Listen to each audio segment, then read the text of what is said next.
Good morning all of student, class 10 SST। आज हम stream पढ़ेंगे यूरोप में राष्ट्रवाद का प्रकट। यूरोप में राष्ट्रवाद का उदय, इसके बारे में आज डिस्कस करेंगे। 1848 में एक फ्रांसीसी कलाकार, हम देखेंगे 1848 में एक फ्रांसीसी कलाकार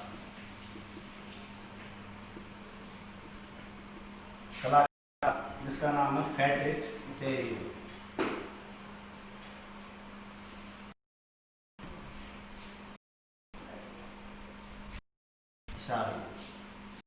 इन्होंने एक 4 चित्रों की एक श्रृंखला बनाई जिसमें उसने संसार रचा, जो उसके शब्दों जनतांत्रिक और सामाजिक गणतंत्रों से मिलकर बना था। जनतांत्रिक और सामाजिक गणतंत्र।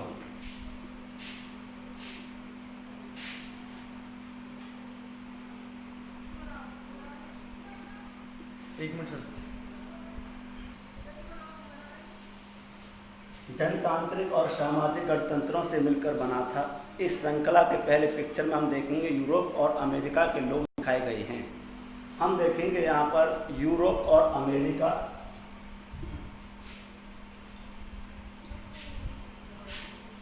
के लोग दिखाए गए हैं। सभी उम्र और सामाजिक वर्गों के स्त्री पुरुष एक लंबी कतार में स्वतंत्रता की प्राप्ति की प्रतिमा की वंदना करते हुए जा रहे हैं। सभी समाज के सभी वर्ग हैं और सभी जो वर्ग हैं वो एक कतार में जा रहे हैं। मैन, वुमेन और बच्चे जो भी हैं वो सभी चले जा रहे हैं। आपको याद होगा कि फ्रांसीसी क्रांति के दौरान कलाकार स्वतंत्रता को महिला का रूप प्रदान किया करते थे। आपको याद होगा फ्रांसीसी क्रांति के दौरान जो कलाकार थे स्वतंत्रता को महिला का रूप प्रदान किया करते थे। यहाँ एक ज्ञानोदय की मशाल को पहचान सकते हैं जो उसके एक हाथ में है और दूसरे हाथ में मनुष्य के अधिकारों का घोषणा पत्र है। एक महिला है, उसके हाथ में एक घोषणा पत्र है जो अधिकारों घोषणा पत्र है। प्रतिमा के सामने जमीन पर निरंकुश संस्थानों के ध्वस्त अवशेष बिखरे पड़े हुए हैं। सारियों के कल्पनादर्श या यूटोपिया में दुनिया के लोग अलग अलग राष्ट्रों के समूह बटे हुए हैं जिनकी पहचान उनके कपड़ों और राष्ट्रीय पोशाक से होती है। उनकी पहचान उनके पोशाक से, कपड़ों के पोशाक से होती है और स्वतंत्रता की मूर्ति से कहीं आगे इस जुलूस का नेतृत्व कर रहे हैं। संयुक्त राज्य में स्विट्जरलैंड जो तब तक राज्य बन चुके थे, फ्रांस के जो क्रांतिकारी तरह जाना जा सकता है। प्रतिमा के पास अभी पहुंचा है, उसके पीछे जर्मनी के लोग हैं जो काला, लाल और सुनहरा झंडा थामे हुए हैं और पीछे पीछे कहाँ के लोग हैं? जर्मनी के लोग हैं। जर्मनी के लोग काला, लाल और सुनहरा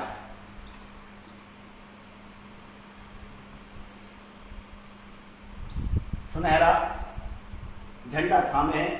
और इंटरेस्ट की बात यह है कि सारों ने जब छवि निर्मित की, जर्मन लोग तब तक एक संयुक्त राष्ट्र का हिस्सा नहीं थे।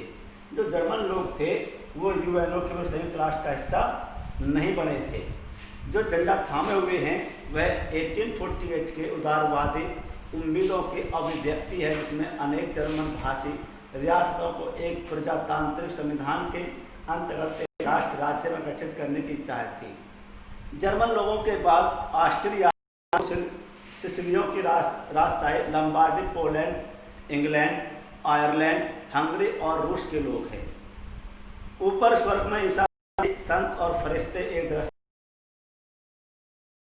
इस पिक्चर में देखेंगे तो आप देखेंगे कि जो पिक्चर बनाई है सारियों ने, उसमें अनेक प्रकार के ऐसे दूत दिखाई दे रहे हैं जो इसमें बताया जा रहा है। चित्रकार ने उसका इस्तेमाल दुनिया के राष्ट्रों के बीच, जो चित्रकार ने इसका इस्तेमाल जो किया है वो राष्ट्रों के बीच भाईचारे के प्रतीक रूप में किया है। ब्रेदरन प्रतीक क्या है? भाईचारे का प्रतीक बनाया है। इस अध्याय में कई सवाल उठाए जाएंगे।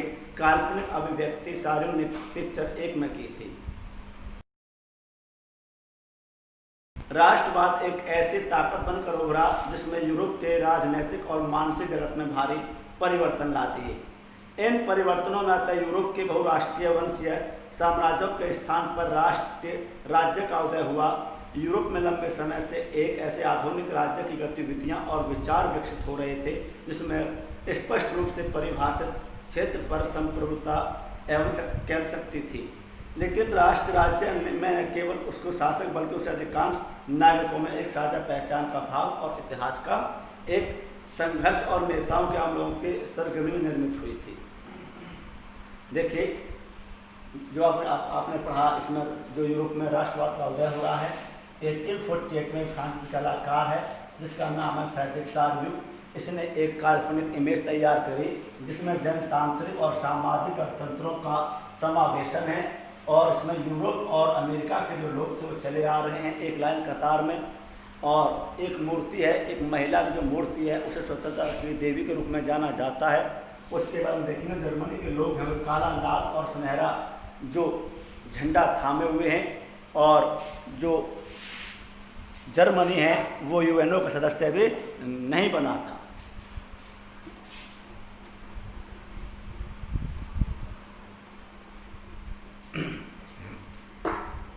फ्रांसीसी क्रांति और राष्ट्र का विचार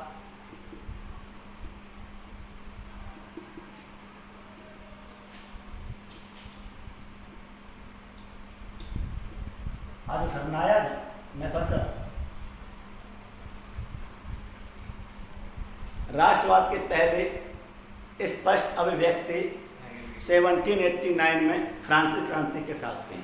राष्ट्रवाद के पहले जो अभिव्यक्ति जो पहले डिमांड हुए थे वो 1789 में हुई। फ्रांसीसी क्रांति के साथ हुई जो फ्रांस रेवोल्यूशन स्टार्ट हुआ 1789 में हुआ था। जैसे कि आपको याद होगा 1789 में फ्रांस का एक ऐसा राज्य था जिसके संपूर्ण भाग पर एक निरंकुश राजा का शासन था।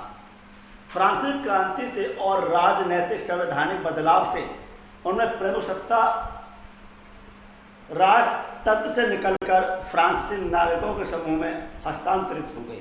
क्रांति ने घोषणा की कि अब लोगों द्वारा राष्ट्र गठन होगा और वे इसकी नियति तय करेंगे। उसने कहा अब लोगों के द्वारा राष्ट्र का गठन होगा और वो इसके नियति तय करें किस प्रकार देश की आगे संरचना होगी, इसके बारे में वहाँ के नागरिक डिसीजन लेंगे। प्रारंभ से ही फ्रांसीसी क्रांतियों ने ऐसे अनेक कदम उठाए जिससे फ्रांसीसी लोगों में एक सामूहिक पहचान की भावना पैदा हो सकती थी। पितृभूमि और नागरिक जैसे विचारों ने एक संयुक्त समुदाय के विचार पर बल दिया और जिसे एक संविधान के अंतर्गत समान अधिकार प्राप्त थे। अतः एक नया फ्रांसीसी झंडा तिरंगा उन्होंने एक झंडा चुना गया। इससे पहले राष्ट्रध्वज की जगह ले ली, जिसने पहले के राष्ट्रध्वज के जगह ले ली। ये स्टेट जनरल का चुनाव सक्रिय नागरिकों के द्वारा किया गया। नई स्तुतियाँ रची गई, शपथें ली गई, शहीदों का गुणगान किया हुआ और सब राष्ट्र के नाम पर हुआ। एक केंद्रीय प्रशासनिक व्यवस्था लागू की गई जिसमें अपने भूभाग पर रहने वाले सभी नागरिकों के लिए समान कानून बनाए गए थे। आंतरिक आयात निर्यात शुल्क समान नागरिकों पर लागू की गई। क्षेत्रीय बोलियों की हतोत्साहित किया गया और पेरिस में फ्रेंच जैसी बोली को लिखी जाती थी वह राष्ट्र की साझा भाषा बन गई थी। कौन सी बोली? फ्रेंच बोली थी। क्रांतिकारियों ने घोषणा जो राष्ट्र का भय भाग्य और लक्ष्य है वह यूरोप के लोगों को निरंकुश शासकों से मुक्त कराएगा। और वह शब्दों में देखेंगे हम, फ्रांस यूरोप के अन्य लोगों को घटनाओं की खबर यूरोप के विभिन्न शहरों में पहुंचे तो छात्र और शिक्षित मध्यम वर्ग लोग सदस्य जैकोबिन क्लब की स्थापना में शामिल हो गए। एक था जैकोबिन क्लब। क्लबों की स्थापना करने लगे और उनकी गतिविधियों और अभियानों ने फ्रेंच सेनाओं के लिए रास्ता तैयार किया और 1790 दशक में हॉलैंड, बेल्जियम, स्विट्जरलैंड और इटली के बड़े इलाके में घुसी और क्रांतिकारी युद्धों के शुरू होने के साथ साथ फ्रांसीसी सेनाएं राष्ट्रवाद के विचार को विदेशों में ले जाने लगी।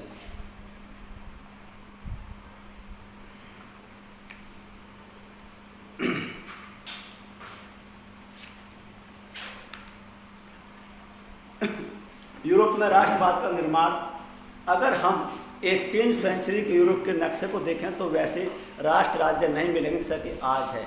यदि हम 18वीं सेंचुरी के यूरोप को देखें तो हमको ऐसे नक्शे, तो हमें ऐसे राज्य नहीं मिलेंगे जैसे कि आज हैं, वर्तमान में हैं। जर्मनी, इटली और स्विट्जरलैंड के रूप में जानते हैं, जिन्हें हम जर्मनी, इटली और स्विट्जरलैंड के रूप में जानते हैं। तब वे राजशाही डचियों और कैंटनों में बटे हुए थे।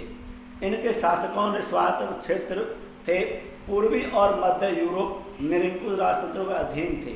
वहाँ पर भागीदार नहीं मानते थे, किसी समान संस्कृति को या समान संस्कृति का भागीदार नहीं मानते थे। अलग अलग बोलियाँ, अलग अलग भाषाएं बोलते थे और विभिन्न विभिन्न जातियों समूह के सदस्य थे। वहाँ पर अलग अलग जातीय सदस्य रहा करते थे और ऑस्ट्रिया, ट्रॉल, सुडेटलैंड जैसे इलाकों शासक बोहेमिया भी शामिल था, जैसे भाषा बोलने वाले ज़्यादा लोग थे।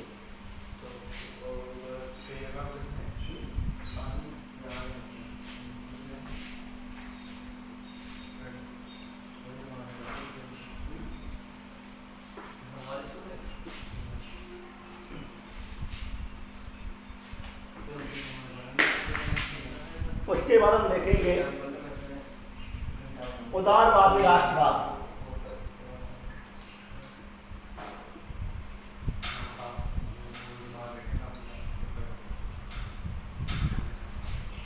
के बारे में क्या मायने थे। यूरोप में 19वीं सेंचुरी शुरुआत में दशकों में राष्ट्रीय एकता में संबंधित विचार उदारवाद करीब से जुड़े हुए थे। उदारवाद यानी लिबरलिज्म शब्द लातिन भाषा का मूल लिबरल से बना पर आधारित, जिसका अर्थ है आज़ाद। जो इसका जो उदारवाद है ये लिबरल से बना हुआ है, जिसका जो वर्ड लिया गया है और यह है इसका जो मीनिंग है, ये लातिन भाषा का वर्ड है, इसका मीनिंग होता है आज़ाद। नए मध्य वर्गों के लिए उदारवाद का मतलब था व्यक्ति के लिए आज़ादी और कानून के समक्ष सबकी बराबरी। जो इसका मीनिंग था वो था आज़ाद, और उसका जो अर्थ हम लेंगे कानून के नज़र में सभी लोग बराबर होने चाहिए। फ्रांसीसी क्रांति के बाद उदारवाद निरंकुश शासक और पादरी वर्ग के अधिकारों की समाप्ति थी। जब फ्रांसीसी क्रांति के बाद देखा जाता है उस समय निरंकुश शासक और पादरी वर्ग से छुटकारा पाना था। पादरी वर्ग से इन जो इनके विशेषाधिकार थे, इन दोनों के, इनको समाप्त करना था। इस क्रांति के बाद उसका जो एक इम्पोर्टेंट जो वर्क था वो था कि जो निरंकुश शासक और पादरी वर्ग के विशेषाधिकार दे रखे थे, इनको समाप्त करना था। केवल थोड़े समय के लिए जैकोबिन, इसमें हम देखेंगे, और मत देने और चुने जाने का अधिकार केवल संपत्तिवान पुरुषों को ही था। जो मताधिकार था 19वीं सेंचुरी के बाद हम देखेंगे, जो केवल उदारवादी प्रजातंत्र का पहला राजनीतिक प्रयोग था। जो उदारवादी था वो प्रजातंत्र का पहला राजनीतिक प्रयोग था और वहाँ मत देने और चुने जाने का अधिकार केवल संपत्तिवान पुरुषों को ही था। जिनके पास संपत्ति थी उनको ही था। संपत्तिहीन पुरुष और सभी महिलाएं राजनीतिक अधिकारों से उनको दूर रखा गया था या वंचित रखा गया था, या वोट नहीं दे सकते थे। वो कौन? वोट केवल वही दे सकते थे जिनके पास संपत्ति होती थी, वही वोट दे सकते थे। जिनके पास संपत्ति नहीं थी, महिला और पुरुष दोनों वोट देने के अधिकार में नहीं थे। आज के लिए इतना ही काफ़ी है, और इसका मैं PDF फाइल आपके पास सेंड कर दूंगा, और जो भी आपको प्रॉब्लम्स हो हुए है और उसके बाद इसको चैप्टर से पढ़ें, और समस्या तो आप मेरे डिस्कस कर सकते हैं। और आगे के लिए फिर मैं कल से स्टार्ट करूंगा, और क्योंकि टाइम बहुत कम है और सिलेबस जल्दी खींचना है, इसलिए आप थोड़ा रिविजन करें। समस्या तो आप मुझे शेयर कर सकते हैं। Thank you.